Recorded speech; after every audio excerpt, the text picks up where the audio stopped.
Olá, boa noite para você que acompanha a programação da TV Universitária. O TV Notícias desta terça-feira, dia 18 de julho, começa agora e com muita informação. Muita gente tem se organizado em filas no cartório eleitoral de Uberlândia para fazer o cadastro biométrico. Nós vamos falar também sobre a síndrome do pânico, como o transtorno de ansiedade tem afetado a vida de tanta gente. O que fazer com o lixo eletrônico? A gente tem consumido cada vez mais tecnologia e descartado também o velho pelo novo.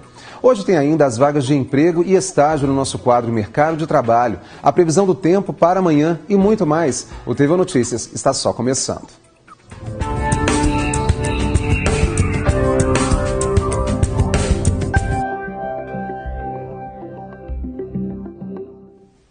Muita gente tem se organizado em filas no cartório eleitoral de Uberlândia para fazer o cadastro biométrico. O prazo termina só em fevereiro do ano que vem, mas a recomendação é que o eleitor não deixe para a última hora. A dentista Alexia trabalha como autônoma. Para encontrar tempo de ir ao cartório eleitoral, decidiu fazer o agendamento pela internet. Optei porque eu acho que é uma forma mais fácil, por mim que sou uma profissional autônoma, acho que assim, para o dia a dia que é muito corrido, acho que até é melhor para fazer o agendamento. Para evitar tumulto, 3 filas foram formadas. Uma para quem fez o agendamento pela internet, outra para quem decidiu ir sem agendar com antecedência e uma preferencial. Segundo o chefe de cartório, Stephenson, por dia passam pelo local aproximadamente 1.500 eleitores. Preferencialmente a gente está atendendo quem está agendado e na falta desses a gente coloca os não agendados também. Estamos atendendo mais ou menos entre 1.400 a 1.500 eleitores por dia. Após enfrentar fila, a pessoa passa por uma triagem. O objetivo dessa etapa é identificar qualquer irregularidade ou pendência eleitoral. Em seguida, recebe uma senha. O painel indica o guichê de atendimento. O processo é rápido, dura em média 20 minutos. O eleitor é fotografado, tem a digital colhida e é feita uma assinatura eletrônica. Após a impressão, é possível verificar no canto superior do novo documento a marca, identificação biométrica. Dona Odete conta que o atendimento foi rápido. Não foi menos de 1 hora me atender e as meninas me atendem muito bem. O recadastramento biométrico obrigatório em Uberlândia vai até o dia 9 de fevereiro. Pessoas acamadas não precisam vir ao cartório eleitoral, mas um responsável deve trazer o laudo médico para fazer a atualização do cadastro do eleitor. É necessário trazer a identidade, um documento oficial com foto, o CPF, o título de eleitor, se ele tiver, e um comprovante de residência. Até fevereiro de 2018, a revisão biométrica deve ser feita obrigatoriamente em 4 cidades do estado de Minas Gerais: Uberaba, Uberlândia, Contagem e Betim. Quem perder o prazo tem o título de eleitor cancelado e o CPF também. Randolfo está perto da aposentadoria. Para não perder o direito, fez o recadastramento biométrico com antecedência. Eu já estou perto de aposentar, então quero deixar todos os documentos todos em dias, né, para a hora que chegar a hora tá tudo certinho. O atendimento para o recadastramento obrigatório acontece de segunda a sexta, de 10 da manhã às 5h30 da tarde. O agendamento pode ser feito na página do Tribunal Regional Eleitoral ou pelo telefone 148. O eleitor entra no site do TRE, www.tre-mg.jus.br, e ali ele faz o agendamento. Ou então pelo número 148, ele ligando no telefone fixo, ele agenda também. Hoje o céu amanheceu encoberto, muita neblina em Uberlândia e em outras cidades da região. Os termômetros marcavam 12 graus por volta de 9 horas da manhã. E a previsão para esta quarta-feira você vê agora no mapa.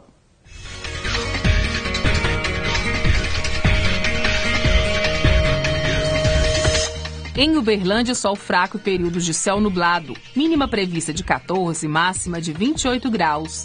Temperaturas amenas em Patos de Minas. Sol durante todo o dia, sem previsão de chuva. Mínima de 11 graus e máxima de 28. Em Monte Alegre, sol forte pela manhã e à tarde.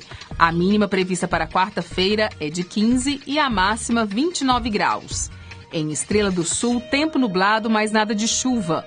Mínima de 15 e máxima de 29 graus.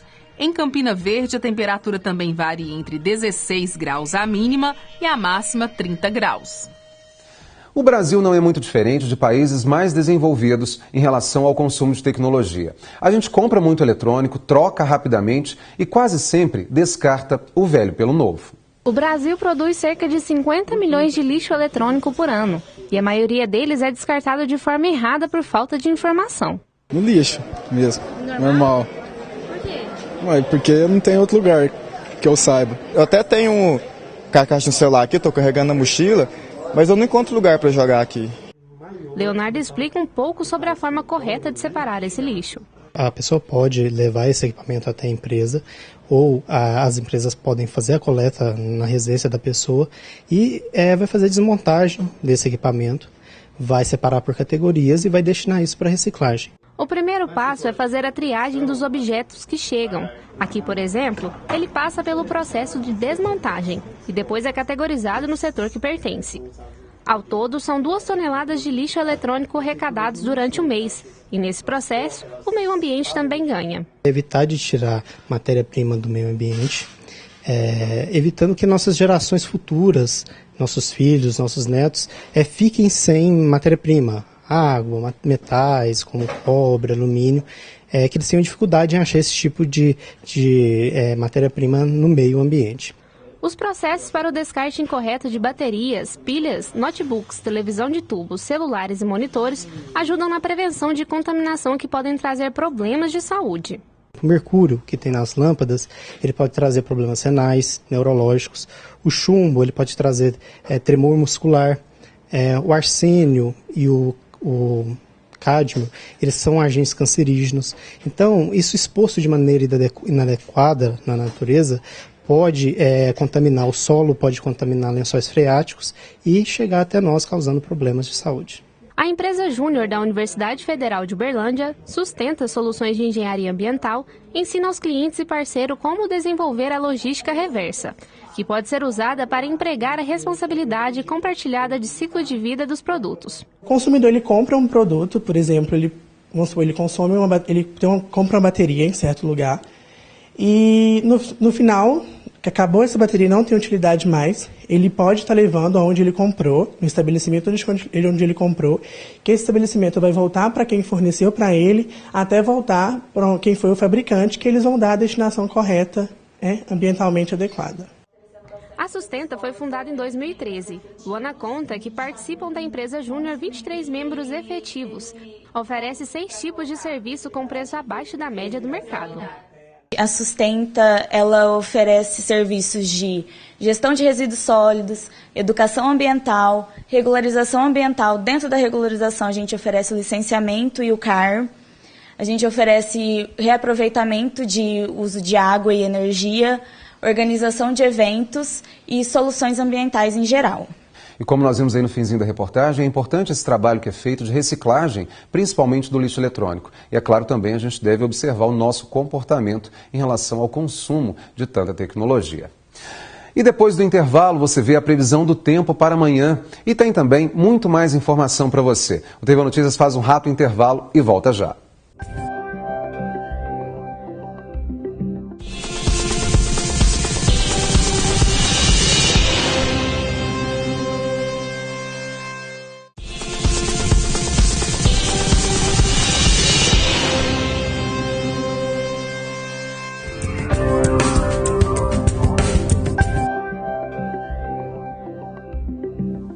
Não deixe para amanhã o que você pode fazer hoje. Em função do acúmulo de funções, trabalho, estudo e outras obrigações, é preciso mesmo ter uma rotina de tarefas. Mas tem pessoas que têm dificuldade de organizar o tempo. Acabam, por exemplo, dando menos importância àquilo que não deve ser deixado para depois. Isso até é normal, mas a gente tem que ficar atento.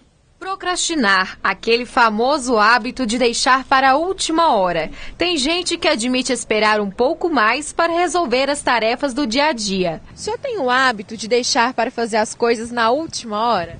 Sim. Quase sempre. Um estudo realizado pela Universidade do Colorado, dos Estados Unidos, aponta que a procrastinação e impulsividade têm influências genéticas. O psicólogo Eduardo explica que esse comportamento também está ligado à busca de perfeccionismo e ao pensamento tudo ou nada. A procrastinação ela é uma questão que a pessoa tem dificuldade de iniciar alguma tarefa. Só que não é uma dificuldade em relação à execução. É uma dificuldade mesmo de tomar a ação independente se a pessoa sabe fazer ou não essa atividade. Então ela vai deixando para depois, ela vai adiando sucessivas vezes. Isso é a procrastinação. Segundo especialistas, a pessoa que tem o hábito de adiar a finalização de uma tarefa, mais conhecido como procrastinação, pode sofrer problemas de saúde, como dores de cabeça e no estômago. O aumento do estresse também reduz a defesa do sistema imunológico e a pessoa fica mais propícia a desenvolver doenças infecciosas, como gripes e resfriados. A procrastinação, ela pode gerar pequenos sintomas até grandes sintomas, grandes dificuldades na vida da pessoa. A pessoa pode começar procrastinando com pequenas realizações, talvez profissionais, atividades do dia a dia, mas isso pode levar a uma espiral de realizações ou não realizações, questões negativas que pode comprometer às vezes a profissão da pessoa, comprometer relacionamentos, entre outros fatores. Falta apenas um mês para o semestre letivo na Universidade Federal de Uberlândia terminar. Nessa reta final, muita gente intensifica os estudos. São vários trabalhos e provas. Giovana é estudante do curso de Economia. Diante de tantos compromissos, admite que deixa para estudar na véspera da avaliação. Aquela inspiração do último minuto. Aquela inspiração. O estudante Yuri também tem o hábito de procrastinar. Diz que, no fim das contas, tudo dá certo, mas ainda quer aprender como lidar com sentimentos de ansiedade e culpa. É pesado. Eu fico com um sentimento de remorso, de culpa, de remorso, mas a culpa geralmente é nossa, né? A gente tem que lidar com isso mesmo. Para quem deseja não ser mais um procrastinador, o psicólogo dá algumas dicas. É importante ter iniciativa para começar, organizar o tempo e planejar metas a curto prazo. Tem uma frase de um poeta que eu gosto muito de lembrar, que ela fala assim: mude, mas comece devagar, porque a direção é mais importante do que a velocidade. Então a pessoa tem que direcionar. E como nós vimos aí na reportagem, é até normal esse tipo de comportamento, de até deixar alguma coisa ou outra para depois. Mas é importante sim ficar atento ao nosso comportamento. Hoje tem o nosso quadro Mercado de Trabalho. Anote aí as vagas de emprego e estágio abertas para Uberlândia e região. Vaga para assistente contábil. O salário é de R$ 1.800 mais benefícios. Vaga para auxiliar de produção é para pessoa com deficiência. O salário é de R$ 1.354 mais benefícios. Vaga para consultor comercial. O salário é de R$ 2.200 e tem benefícios. Vaga de estágio administrativo em pré-vendas. A bolsa auxílio é de R$ 600 mais vale transporte. Vaga de estágio em enfermagem. A bolsa auxílio é de R$ 600 mais vale transporte. Os interessados nas vagas disponíveis em Uberlândia devem cadastrar o currículo no site currículo.cdlud.org.br. Os currículos serão avaliados apenas pelo site. Dúvidas sobre as vagas, o telefone de contato é o 3239-3400. E daqui a pouco nós vamos falar sobre a síndrome do pânico e como lidar com esse mal que tem acometido tanta gente. Ainda tem mais. O TV Notícias volta já.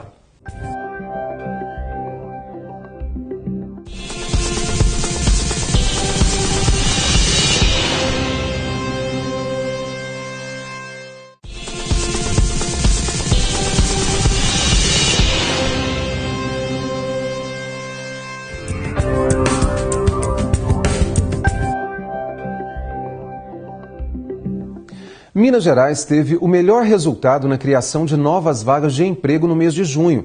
Os dados foram divulgados ontem pelo CAGED, que é o Cadastro Geral de Empregados e Desempregados.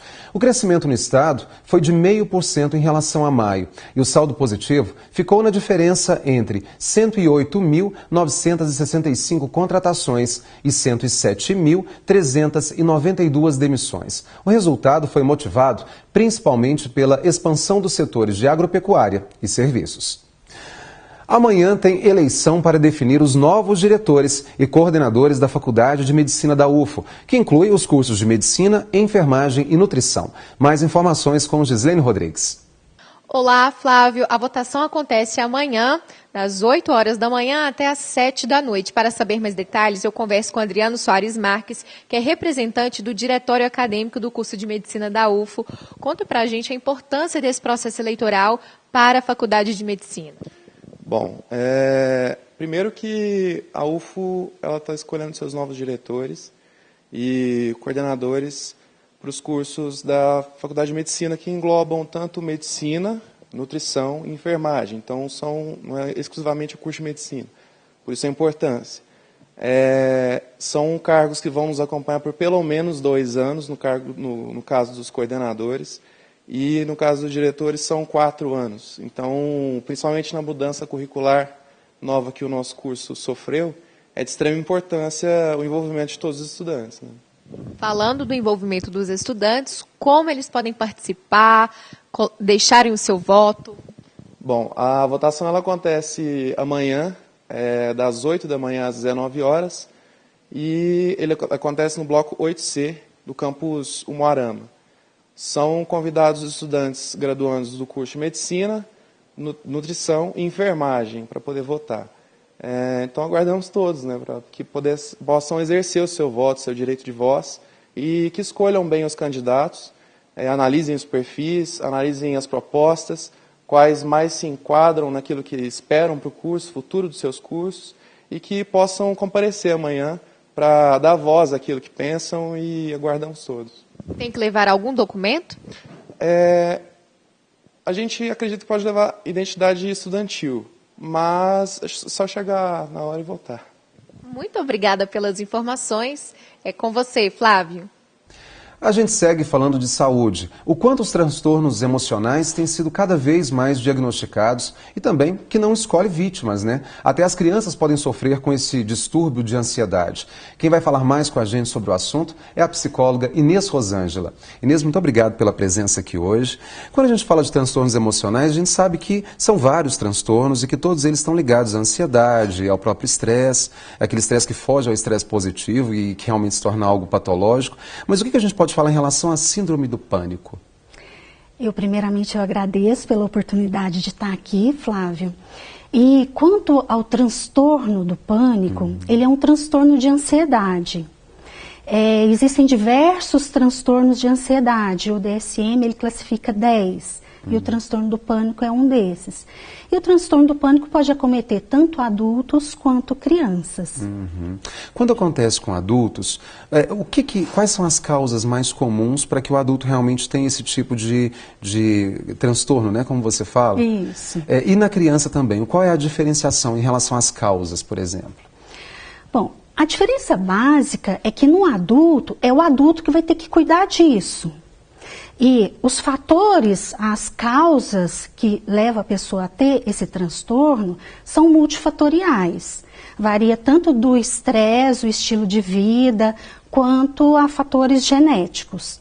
E aí é necessário uma pesquisa, que a pessoa procure um profissional da área para ela saber exatamente o que acontece com ela. Na criança, o olhar é um pouquinho diferente, porque aí a gente precisa olhar para a família também. Porque o transtorno do pânico na criança, ele traz uma mensagem mais ou menos assim: está faltando algo na vida dessa criança e que ela não está se sentindo segura o suficiente para crescer, para se desenvolver de uma forma natural. E aí quem precisa olhar para isso é a família. A família que precisa buscar ajuda para a família, não só para a criança. Quando você coloca quem precisa olhar essa situação é a família, me vem aquele questionamento. Muitas vezes a gente tem dificuldade de compreender que está com um problema. As pessoas que convivem com a gente, elas têm um papel fundamental nesse processo para identificar, olha, o Flávio está com dificuldade de concentração, ou com problema no trabalho, de produtividade, ou na escola. Isso é normal? As pessoas que convivem com a gente conseguem observar? Na ansiedade, de forma geral, que é o transtorno de ansiedade generalizada, talvez a gente precise da ajuda de quem está ao redor. Mas no transtorno do pânico não, porque são episódios muito marcantes. São episódios em que a pessoa tem sintomas muito aterrorizantes, sintomas em que ela acha que ela vai morrer, seja o adulto ou seja a criança. Então não tem como isso passar desapercebido. A pessoa vai perceber que ali tem algum problema e de uma forma ou de outra, no geral, as pessoas buscam algum tipo de ajuda. A situação ela pode ser esporádica, como você bem disse, episódio. Quando acontece o primeiro episódio, ele já deve procurar um especialista ou ele deve observar melhor o próprio comportamento, se aquilo vai se repetir ou não? Com um episódio, não é caracterizado o transtorno do pânico. Então, a pessoa pode estar ali só observando para ver o que acontece em seguida. Mas se acontecerem outros e com uma determinada frequência, aí é importante que ela busque a ajuda de um especialista. E só para a gente finalizar, em relação a ambiente que a gente está inserido, condições de trabalho, de produtividade também na escola, hábitos ideais de vida, o que você fala para as pessoas em casa para prevenirem, por exemplo, esse tipo de transtorno de ansiedade?